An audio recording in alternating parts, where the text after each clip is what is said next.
Sa kanilang 124-105 na panalo laban sa Brooklyn Nets noong Biyernes mga idol, hindi lang nakatulong si Nikola Jokic at Russell Westbrook sa Denver Nuggets upang makuha ang kanilang ika-6 na panalo sa huling 8 laro, kundi nagtakda din sila ng kasaysayan.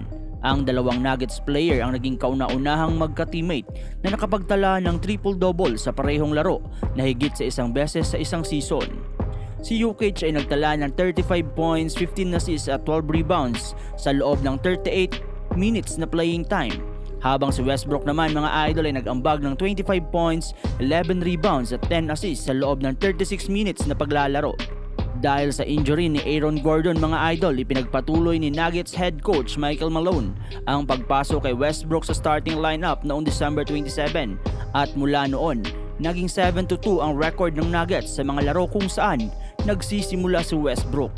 Kasama sa mga panalo nila ang mga teams tulad ng Brooklyn Nets, Detroit Pistons, Utah Jazz at iba pa. Sa kabila ng kanilang impressive run, ang dalawang talo nila sa Cleveland Cavaliers at Boston Celtics ay nagpakita ng limitasyon ng team laban sa mga matitinding kalaban. Gayunpaman mga idol, si Westbrook ay nagpapakita ng magandang performance na may average na 15.4 points, 8.2 assists at 7.4 rebounds sa mga laro simula noong siya ay naging starter. Samantala si Jokic naman mga idol ay patuloy na nagpapakita ng hindi matitinag na laro. Nagtala siya ng 15 triple-double sa 32 games at malapit nang mag-average ng triple-double sa buong season na may 32 points, 11 rebounds at 9.9 assists kada laro.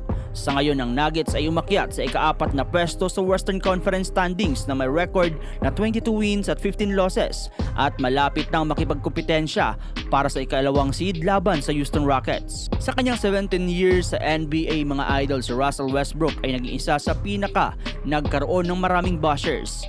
Mula sa mga papuri bilang pinakamagaling na atleta sa point guard position hanggang sa mga batikos na nagsasabing siya ay isang losing player, lalo na nung nandoon pa siya sa Lakers. Maraming beses na siyang naging subject ng kritisismo.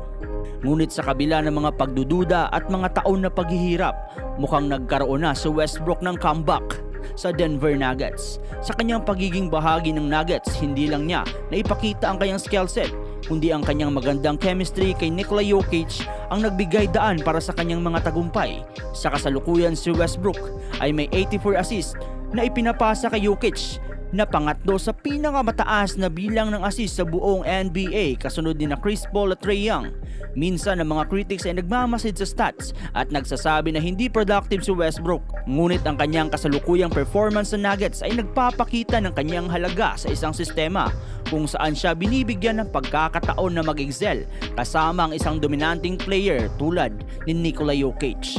Kung magpapatuloy mga idol ang kanilang magandang chemistry, malaki ang posibilidad na magpapatuloy ang tagumpay ng Nuggets at maisulong pa ang kanilang playoff run. Ang pagkakasama ng dalawang triple-double machine na si Westbrook at Jokic sa Nuggets ay isang magandang halimbawa mga idol na kung papaano ang tamang sistema at chemistry ay maghahatid muli sa tagumpay sa isang player na matagal nang kritisado. Ano sa palagay ninyo mga idol?